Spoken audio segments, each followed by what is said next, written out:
سڵاو عزیزان، لە وانەیەشتری زنجیرە ڤیدیۆ فێرکاری پرۆگرامی R بۆ توێژەران R for Researchers پێتان دەکەینەوە. لەوانەیە ئەوجارەمان باسی Multiple Linear Regression دەکەین لە پرۆگرامی R. MLR فرە پەیوەندی لە پرۆگرامی R.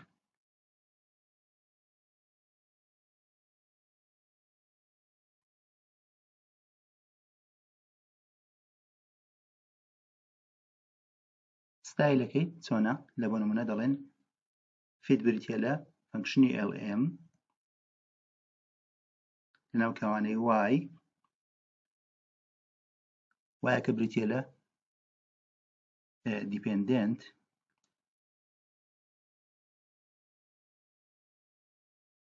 دیپێندنتەکە لێک دێتەوە بە یان پردیکت دەکرێ بە x1 ڤاریبڵی یەکەم کۆڤاریبڵی دووەم کۆڤاریبڵی سێم چەند ڤاریبڵمان هەیە کۆما دوایە داتاکەی دەنووسین. ئەو داتایەکەوە ئەو ڕۆ بەکاردێنین لەو لینکەی بەردەستە لە بلۆگەکەمان بە ناوی LAI factors بە شێوازی CSV. دوای ئەوەی داتاکەمان دابەزان فایلەکەی دەکەینەوە لە پرۆگرامی R بەو شێوەیە DF مان ناسان کۆمەڵک DF کۆمەڵک داتای تێدایە کە ئەنجامی توێژینەوەکمانە لەسەر گۆڕانکاری لە پلەیگرمی ڕووی زەوی و لە LAI ئاماژەی بڕی سەوزایی لەسەر ئاستی جیهان و هند و چاینا لەگەڵ ئەو فاکتەرانێکەوە پەیوەندی پێوە هەیە و هۆکارن. دەتوانین ڕیزەکانی سەرەوەی داتاکەی نیشان بدەین بە بەکارهێنانی فەنکشنی head لەگەڵ ناوی داتاکەی DF بەو شێوەیە. دەبینین هەندێک لە ناوەکان زۆر درێژن، هەندێک لە ناوی ستوونەکان لە بۆ نمونە precipitation China LAI China LST India mean air temperature India. بەکارهێنانی لایبرەری تایدیڤێرس دەتوانین ئەو ناوانە بگۆڕین. لە بۆ نمونە بڵێین داتا فرێم بریتیە لە چە؟ داتا فرێمی پایپینگ بەکارهێنانی فەنکشنی ڕینێم LST India ناوی لێدرێن LST کۆما mean air temperature India ناوی لێدرێن temp لە بۆ نمونە total precipitation India تەنها ناوی لێدرێن precip hum India ناوی لێدرێن humid. بەو شێوەیە دەتوانین ناوەکان ڕێک بخێن و کورتی کەینەوە بە بەکارهێنانی فەنکشنی تایدیڤێرس.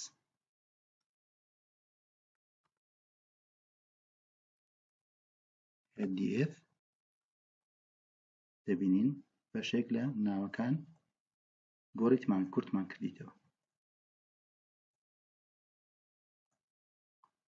هەروەها لە کەپیتەڵ لێتەرەوە کردیتمانە سمۆڵ.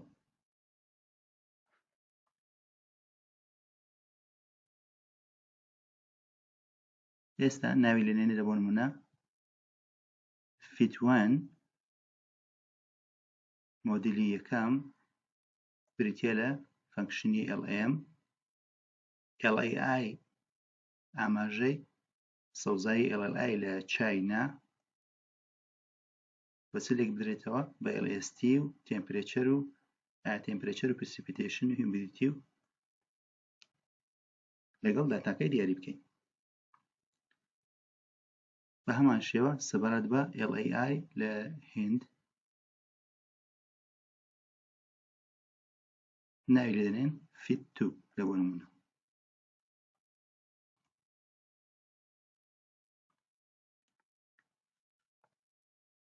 لە بۆ نیشاندانی ئەنجامەکەی دەتوانین فانکشنی سەمەری بەکاربینین. سەمەری fit2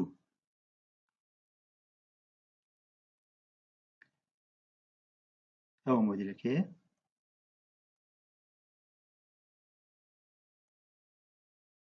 ڤیژوالەکەی کۆنفیدنس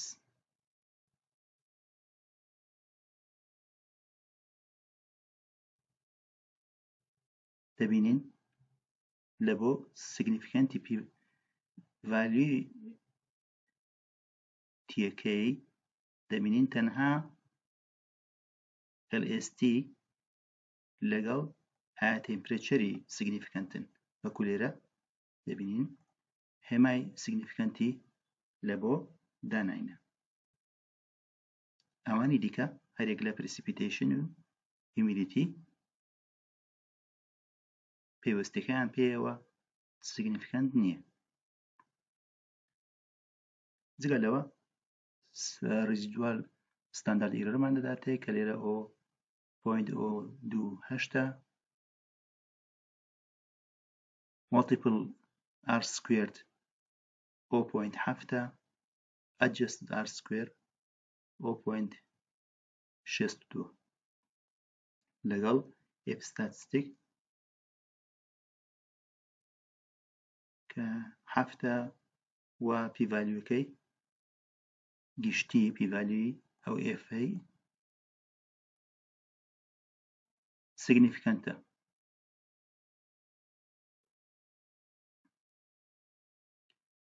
ئەوە سەمەریەکە بە گشتی دەتوانین داتاکانیش ئەنجامەکە یەکە بە یەکە نیشان بدەین. لە بۆنمونە کۆنفیدنتی فیتەکەی نیشان بدەین. کۆنفیدنتی fit2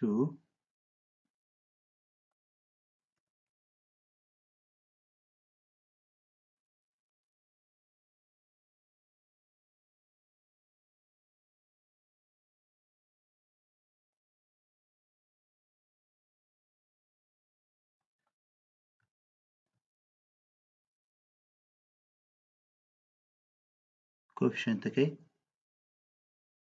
پەیوەندیەکەمان بۆ شی دەکاتەوە چۆن ئینتەرپریتی کۆفیشنتەکەی دەکەین. لە بۆنمونە دەڵێن زیادبوونی 1 دیگری لە ئایا تێمپرێچەر دەبێتە هۆی ئەوەی کە لە ئاماژەی LAI 1.12 یونیت زیاد بکە، بەڵام سەبارەت بە LSTەکەی لەبەرەوەی ناقسە دەبێتەوەی کەمکردنی.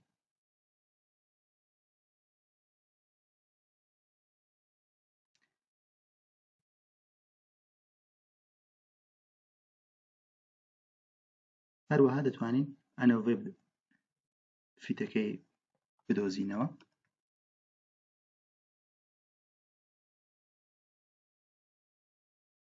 و بە هەمان شێوە دەتوانین vcov فانکشنی بەکاربێنین بۆ نیشاندانی covariance matrix.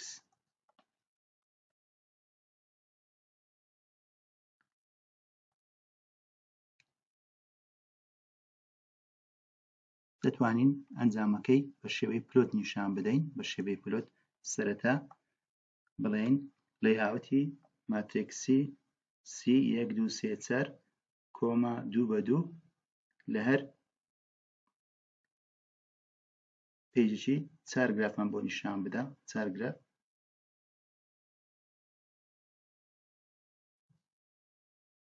فانکشنی پلۆت بەکاردێنین. پلۆت لەگەڵ fit2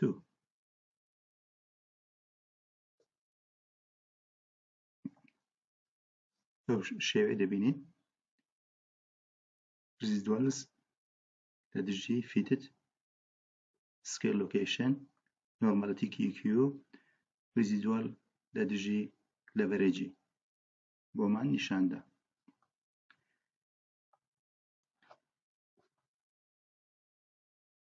لێرەدا لە بۆی کە ئەکورەسی زیاد بکەین گرفتی کەم بکەینەوە ئەوانەی کە ئەو ڤاریبڵانەی کەەوە پەیوەندیەکەی سیگنیفیکەنت نییە دەتوانین مۆدلەشکە دروست بکەین. ناوی لێ بنێن fit 3 تەنها ئەوانەوە گرنگ کەوا پەیوەندیەکەیان لە تێستکردنەکەی یەکەم جار سیگنیفیکەنت بوو. لە بۆ نمونە دەڵێن fit 3 بریتیە لە LM LAI India LST و temperature دێتایەکە داتا فرێمە DF.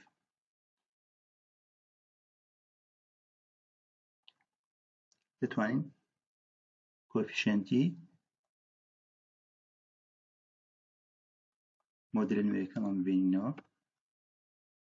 بەو شێوەیە یان سەمەری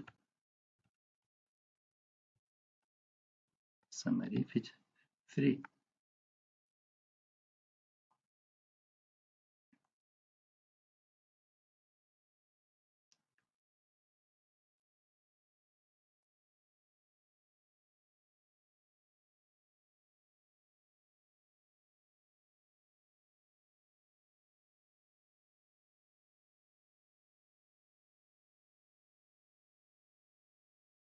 R سکوێرەکەی مۆلتیپل R سکوێری 0.66 ئەجەستە R سکوێرەکەی 0.6 F ستاتیک 12.48 و پی ڤالیوی Fەکەی سیگنیفیکەنتە.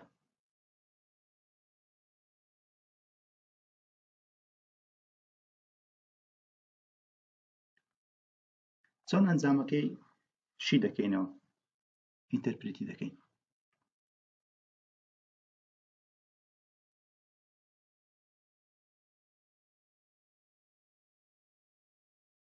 دەبینین لەبەرەوەی پیڤالیوی Fەکەی سیگنیفیکەنتە لەبەرەوە this means that at least one of the predictor variables is significantly related to the outcome variable. لعینی کەم یەک لە ئیندیپێندنتەکان یەک لە ڤاریبڵەکان بە شێوەیەکی بایەخدار پەیوەستە بە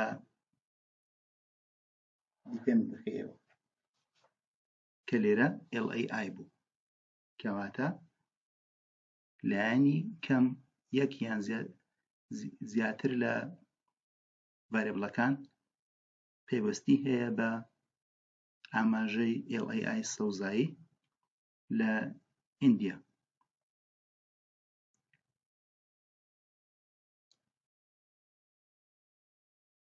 لە بۆ دەرخستنی ئەکورەسیەکەی دەتوانین R سکوێری بەکاربینین بڵێین سەمەری fit 3 نیشانەی دۆلاری R سکوێرد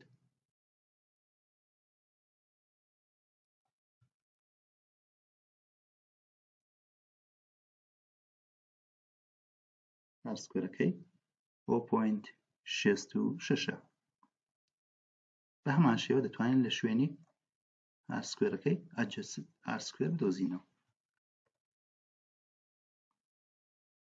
هەروەها RSE کە لە سەمەریەکەی وەکو ئەنجام لۆمان دەرەچی بڕی هەڵەمان لە بۆ نیشان دەدا لێرە RSE 0.28.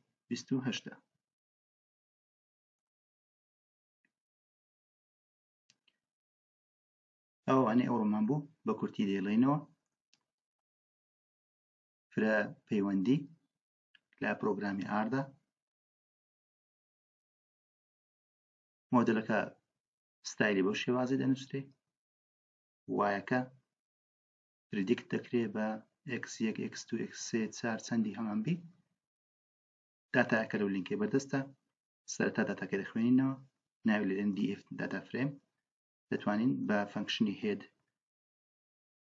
ژمارەکانی لای سەرەوە نیشان بدەین و دەتوانین ناوی ستونەکان ڕێک بخێنەوە بەکارهێنانی لایبرەری تایدیڤێرس دوای ئەوە بڵێن df ناوەشکە نوێ لێ بنێن df بریتیە لە چە dfی پێشوو پایپینگ ڕینێم بەکارهێنانی فەنکشن ڕینێم ناوەکان ئەوانەی ناویان درێژە بیگۆڕین LST ئیندیا بگەینە LST تا دوایی ناوەکانی دیکەش بگۆڕین.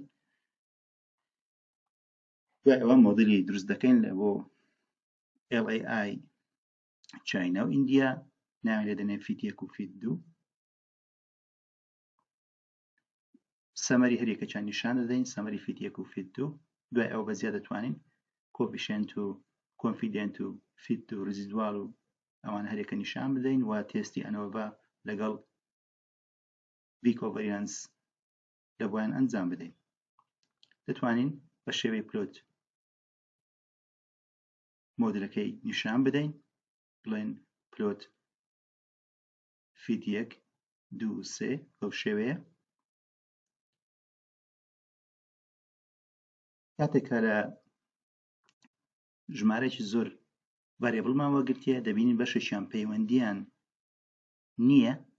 پەیوەندیان نییە سیگنیفیکەنت نییە ئەوانە ئیهمال دەکەین پشتگوێ دەخەین مۆدڵەشکردنی دروست دەکەین ناوی لە دەنێین فیت 3 بریتیە لە CLM ئاماژەی LLI ئیندیا LST کۆ تمپرێچەر داتاکەی بریتیە لە DF داتا فرێم. بەو شێوە دەتوانین سەمەری فیت 3 بدۆزینەوە کۆفیشنتی بدۆزینەوە زانین ئایا سیگنیفیکەنتە یاننا و بەرزبوون و نزمبوونەوەی پلەی گەرمی هەوا و ڕووی زەوی چەند کار لە ئاماژەی LLI سەوزایی دەکا. لە بۆ شیکردنەوەکەشی ئەگەر هاتوو